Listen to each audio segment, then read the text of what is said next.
ओम शांति। आज की मुरली के इस पहले भाग के विश्लेषण में हम आगे बढ़ें उससे पहले आइए एक क्षण रुककर हम सब मिलकर हमारे सर्वोच्च शिक्षक शिव बाबा का आवाहन करें, उनकी प्रेममय उपस्थिति का अनुभव करें। संक्षिप्त ठहराव तो आज 13 जून 2025 है और आज की मुरली का सार बाबा ने दिया है। मीठे बच्चे, इस बेहद के खेल में तुम आत्मारूपी एक्टर पार्टधारी हो। तुम्हारा निवास स्थान है स्वीट साइलेंस होम, जहां अब जाना है। वाह, ये लाइन ही अपने आप में कितनी गहरी है। चलिए इस पहले भाग के मुख्य बिंदुओं को थोड़ा और समझने की कोशिश करते हैं। बिल्कुल।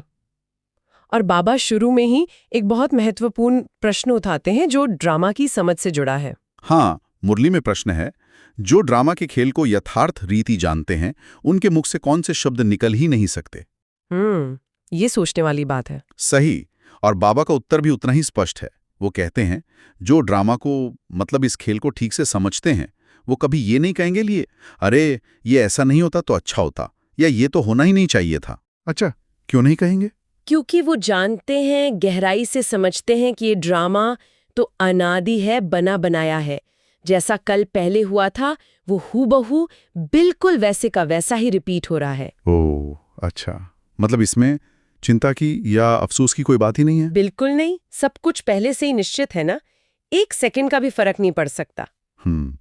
ये आत्मा रूपी एक्टर वाली बात, ये विचार कितना शक्तिशाली है। मतलब हम सिर्फ ये शरीर नहीं है।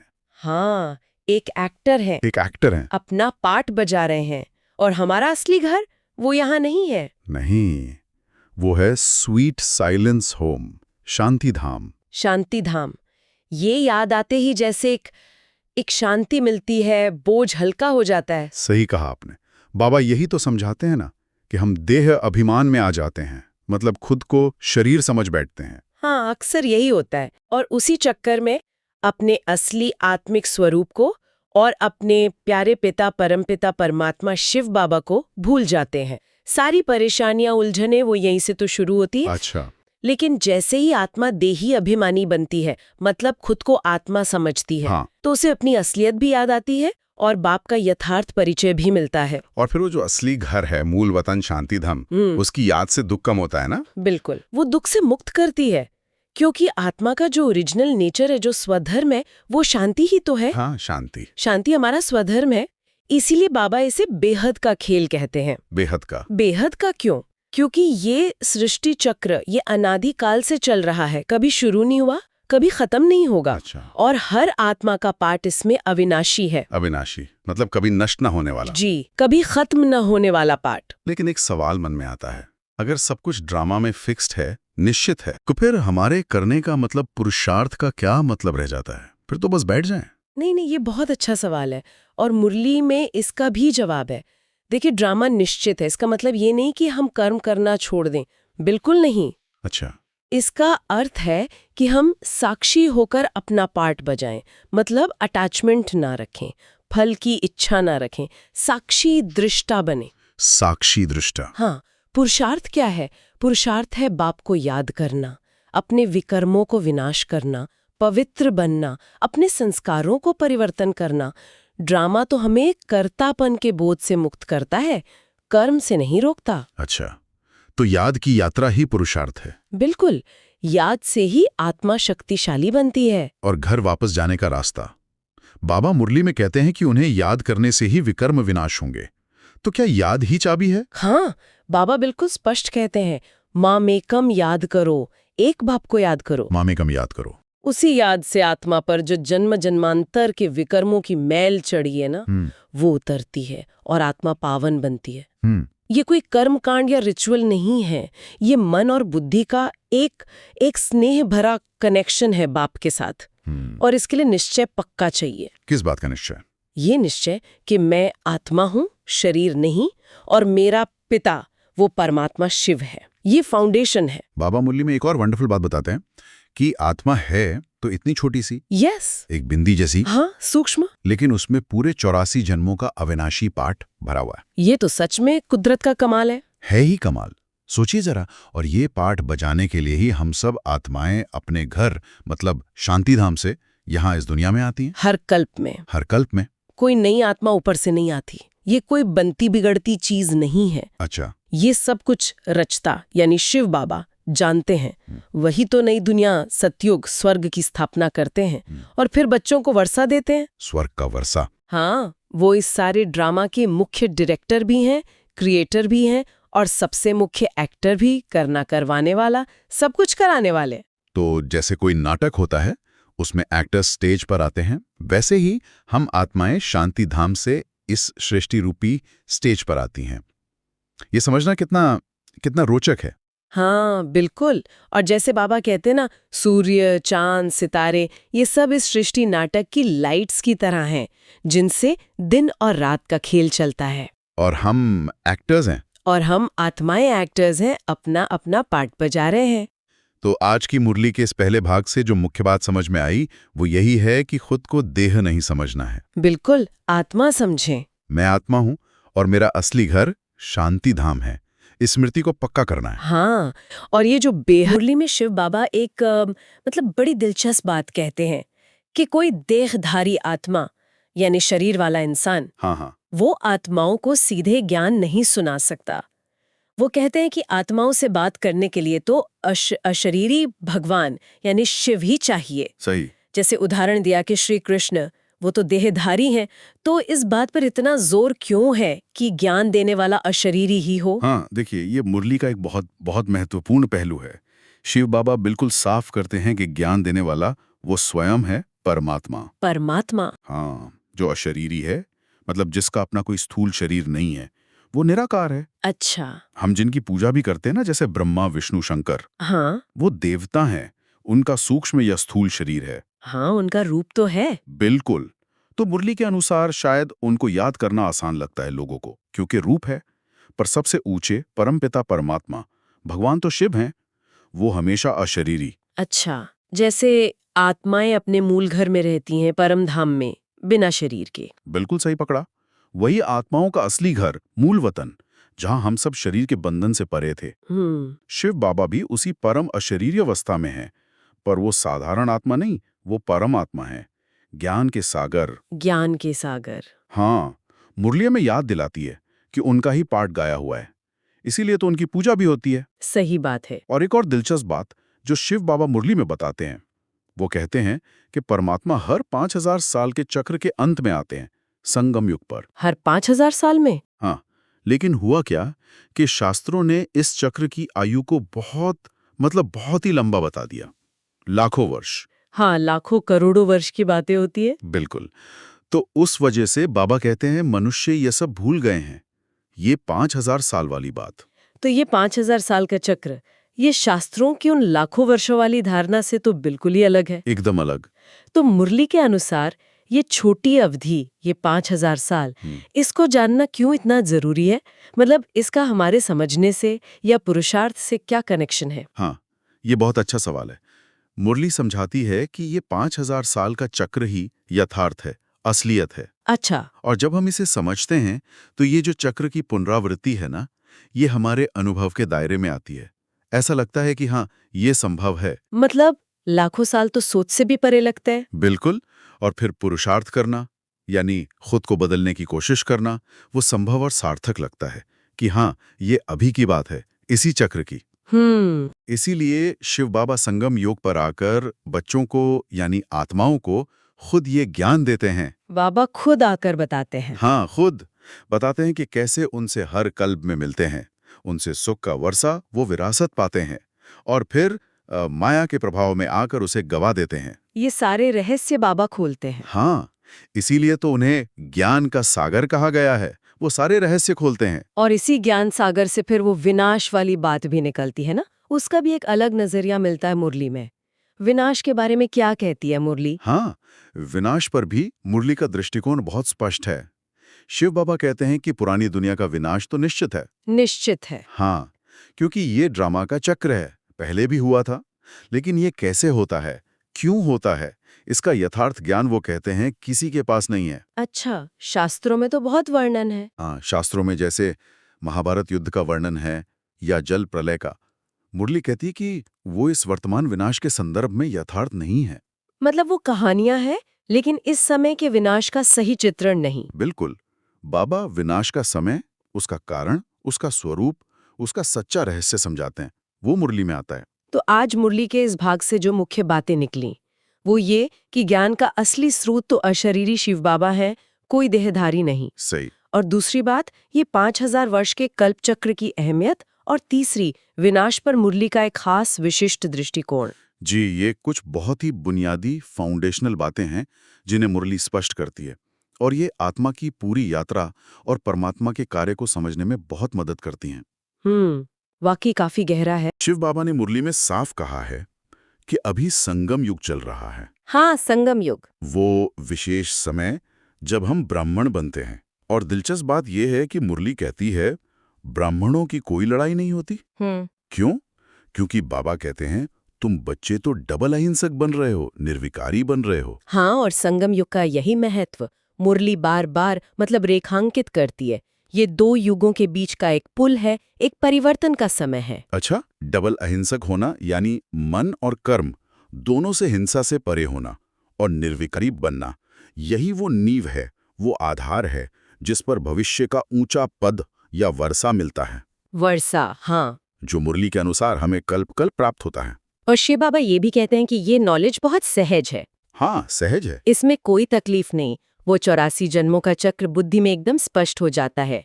ये सहजता, ये बात ध्यान में रखनी होगी, खासकर जब मुरली आगे आने वाली मुश्किलों की बात करती है। बिल्कुल, क्योंकि बाबा ने मुरली में ये इशारा भी दिया है कि जैसे कोई माटा कब अपने अंतिम सीन पर पहुंच रहा है। हाँ, समय बहुत थोड़ा है। समय बहुत थोड़ा है, और आने वाले वक्त के लिए चेतावनी भी है। मुरली में जिक्र है कि ऐसा समय भी आएगा जब साहूकारों तक को अन्न पानी मुश्किल से मिलेगा। जी। इसे मुरली में दुख के पहाड़ कहा गया है, और एक शब्द इस्तेमाल हुआ है, खूने नाहे खेल। हाँ, खूने नाहे खेल। ये सुनने में ही कितना गंभीर लगता है। इसका क्या मतलब समझाया बाबा ने? देखिए, खूने नाहे खेल, इसका भावार्थ गहरा है। मुरली ये नहीं कहती कि मनुष्यों का विनाश उनके किसी खास बुरे कर्म की वजह से होगा। अच्छा।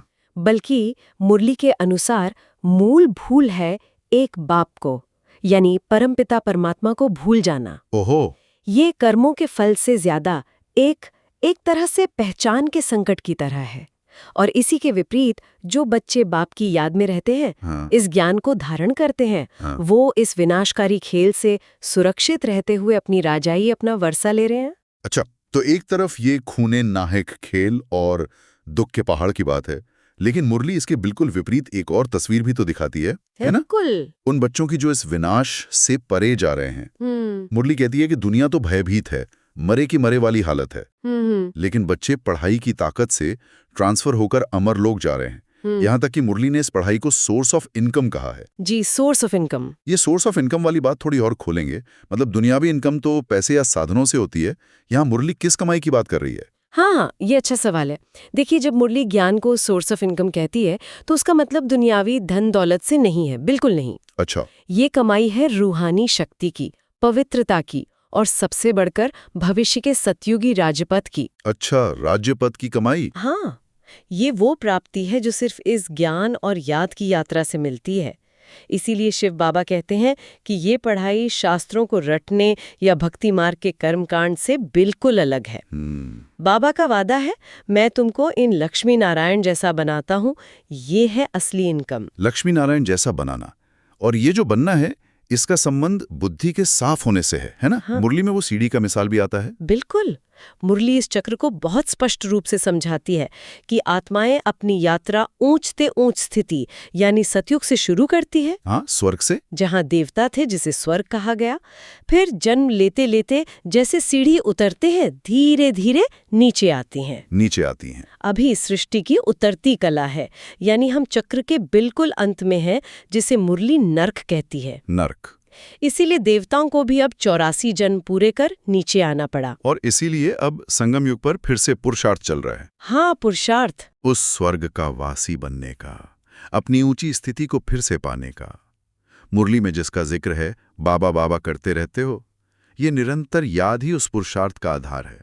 सही बात है। जबकि बाकी दुनिया मुरली के शब्दों में बस ओ गॉड फादर कहकर पुकार रही है, लेकिन पाने का रास्ता उन्हें मालूम नहीं। और संगम युग की यही तो पहचान है कि कौन बस पुकार रहा है और कौन सच में कुछ पा रहा है ना? हाँ। पुकारना भक्ति मार्ग का सूचक है जो द्वापर से चला, जी। लेकिन पाना वो सिर्फ इस ज्ञान मार्ग से बाप की सीधी पहचान और याद से संभव होता है। तो मुरली के इस तीसरे भाग से हमने संगम युग पर ब्राह्मणों की खास जिम्मेदारी को समझा, जी, ज्ञान की सहजता और उससे मिलने वाले बेहद ऊंचे वर्षे को भी देखा, साथ ही भविष्य की चुनौतियां, वो दुख के पहाड़ और उनसे सुरक्षित रहने के लिए मुरली में बताए गए आधार, हाँ, वो पढ़ाई की ताकत पढ़ाई की ताकत, उस पर भी रोशनी डाली। और ये पूरा चक्र चढ़ती कला से उतरती कला, स्वर्ग से नरक और फिर पुरुषार्थ से वापस अपना खोया हुआ राज्य भाग्य पाना, इस समझ को बुद्धि में धारण करना ही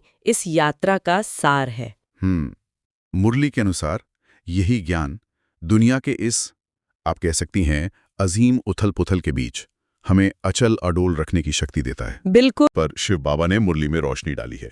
जैसे लोग परमात्मा को गॉड फादर कहते तो हैं, पुकारते हैं, फिर भी दुखी क्यों रहते हैं? हाँ, ये बहुत बड़ा प्रश्न है। बिल्कुल। और ये सुख और दुख का जो सिलसिला है क्या आखिर? और सच्चा सद्गुरु कौन है जिसकी तलाश रहती है सबको? जी। तो आइए मुरली के इन विचारों में थोड़ा और गहरे उतरते हैं। बाबा एक बहुत ही बुनियादी सवाल उठाते हैं कि जब सब उस ऊंचे ते ऊंच बाप को पुकारते हैं तो फिर उसके बच्चे दुखी क्यों हैं? मुरली में शिव बाबा ने समझाया है कि ये सारा सुख और दुख का एक बेहद का खेल है। मतलब जैसे दुनिया में भी हार जीत होती है ना, यहां भी कुछ वैसा ही है। हाँ, बिल्कुल। बाप ने तो स्वर्ग का राज्य दिया था, सुख दिया था, पर वो माया रावण ने छीन लिया तो दुख आ गया। ये नजरिया बिल्कुल स्पष्ट है मुरली में। और ये बात भी साफ होती है कि सुख का जो असली सोर्स है, मतलब स्वर्ग का वर्षा, वो तो सिर्फ बाप से ही मिलना है। हाँ। और शिव बाबा अभी संगम युग पर आए ही हैं यही याद दिलाने। मुरली में ये भी आता है कि अभी का जो ये सांसारिक सुख है ना, वो तो जैसे कागविष्ठा समान सुख है। अच्छा। मतलब कौवे की बीट जैसा। यूं समझिए आटे में नमक बराबर, बहुत थोड़ा और टिकने वाला नहीं। हाँ, क्षणभंगुर। जी बिल्कुल। असली अविनाशी सुख तो बाप की याद से ही मिलेगा, और उसी याद से जन्म जन्मांतर के जो विकर्म हैं वो भी विनाश होते हैं। मतलब कर्मों का बोझ हल्का होता है। और इसी से जुड़ा हुआ एक और अहम पहलू सामने आता है, सच्चे गुरु की पहचान का। जी। बाबा मुरली में बताते हैं कि सबका सद्गति दाता, मतलब सबको मुक्ति, जीवन मुक्ति का रास्ता दिखाने वाला, वो केवल एक ही बाप है। एक ही बाप। वही जगत का सच्चा सद्गुरु है। आजकल तो लोग देखिए छोटे बच्चों तक को गुरु धारण करा देते हैं। हाँ, ये होता है। इस सोच में कि मरने के बाद सद्गति मिल जाएगी। लेकिन बाबा सवाल उठाते हैं, क्या कोई मनुष्य गुरु किसी को सद्गति दे सकता है? हाँ, ये मुरली का एक मुख्य पॉइंट है। ज्ञान ये साफ करता है कि जैसे क्राइस्ट है या बुद्ध है, ये धर्म स्थापक है। जी। ये गुरु तो हैं, पर ये सर्व की सद्गति करने वाले एक सद्गुरु नहीं है।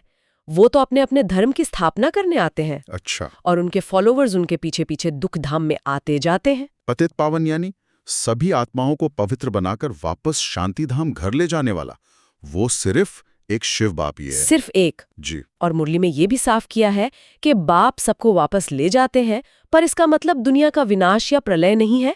बाबा कहते हैं प्रलय तो कभी होती ही नहीं। ये भी एक बड़ी क्लैरिटी है। तो फिर इस दुख के चक्र से निकलने का और सद्गति पाने का रास्ता क्या है? हाँ, रास्ता। शिव बाबा मुरली में बार बार एक ही सीधा साधा समाधान देते हैं। कहते हैं मुझे याद करो। बिल्कुल। मामेकम याद करो। हाँ बाबा योग शब्द की जगह भी सहज भाषा में कहते हैं, बस बाप को याद करो। जी। क्योंकि इसी याद से बाप से स्वर्ग की बादशाही का वर्षा मिलेगा, है ना? सोचने वाली बात है, बिना याद के वो शक्ति कैसे आएगी जिससे विकर्म भस्म हो, राजाई का अधिकार मिले? और याद न करने का नतीजा भी मुरली में साफ बताया है। न सिर्फ पद कम मिलेगा, हाँ, बल्कि कर्मों का हिसाब किताब चुकता करने के लिए सजा भी खानी पड़ेगी।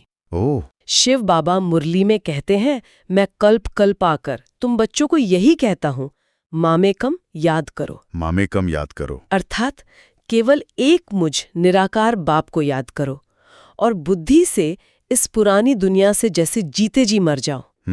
इसी याद की यात्रा से आत्मा सत्व प्रधान बनेगी और विजयमाला में ऊंचा पद पा सकेगी। मुरली में पारलौकिक बाप शिव और इस सृष्टि नाटक में उनके साकार माध्यम प्रजापिता ब्रह्मा जी, दोनों को ही ऊंचते ऊंच बताया गया है अपनी अपनी भूमिका में।